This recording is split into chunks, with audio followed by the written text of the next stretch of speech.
Despite China being famous for its ancient history, I think China has one of the most fascinating modern histories. One way to explore this history is through the world of Chinese flags. China has been through quite a few flags through its history, but only started recently. Prior to the 1800s, flags in China were used for warfare and not as national symbols. It's rumored that the Ming Dynasty had a yellow banner with a white circle carrying the character Ming, but this was merely used for ships, like when they had that giant treasure fleet to go colonize Sri Lanka. Some things never change, I guess. Anyways. The first official Chinese flag was in 1862 after the Second Opium War.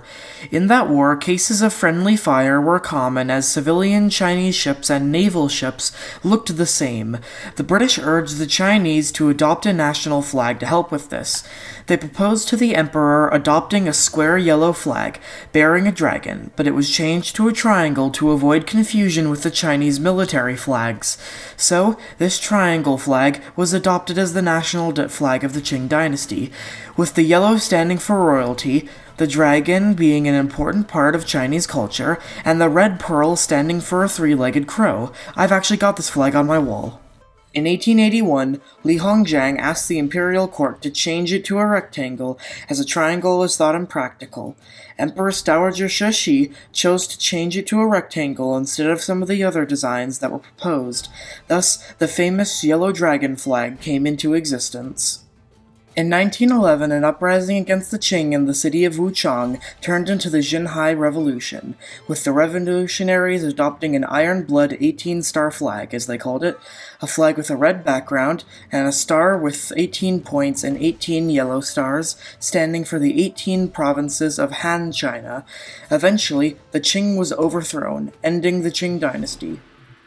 When the new Republic of China became a thing, it adopted the 5 races under one union flag, a flag with 5 stripes in 5 different colors, standing for the Han, Manchu, Mongol, Hui, and Tibetan people. Today, it's still used to support a democratic China, but, of course, the Iron Blood 18-star flag was still used, unofficially, as part of the Army and the Navy. Eventually, President Yuan Shikai became more authoritarian, and eventually overthrew the Beiyang government, founding the Republic of China, adopting a cross flag with the colors of the old republic.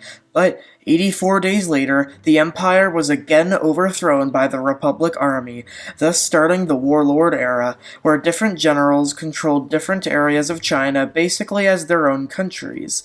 Sun Yat-sen created a rival government to the Beiyang government, known as the Kuomintang, adopting a flag with a white sun on a blue banner, designed by Lu Haodong, who was killed in 1895 in a failed uprising. When Sun Yat-sen died, Chiang Kai-shek took over. Then he conquered northern China, bringing an end to the official use of the 5 races flag. However, communism was spreading in southern China, and, eventually, the Chinese Soviet Republic was founded, with this as its flag. In short, the communists marched north and were almost wiped out, but they made it to Yunnan. World War II happened, and eventually after that the Civil War resumed, kicking the nationalists back to Taiwan.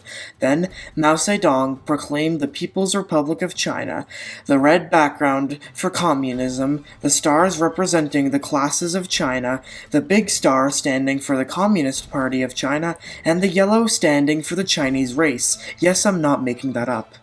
So that's all the Chinese national flags, but let's look at some flags that were not national flags but still existed in China. This was the flag of the Republic of Formosa, a short-lived country on the island of Taiwan. This is the only city flag in China, it's for Ningbo. This is the flag of the Wang Jingwei regime, which was a Chinese puppet state that governed over territories Japan conquered in China. This is a proposal for the People's Republic of China flag.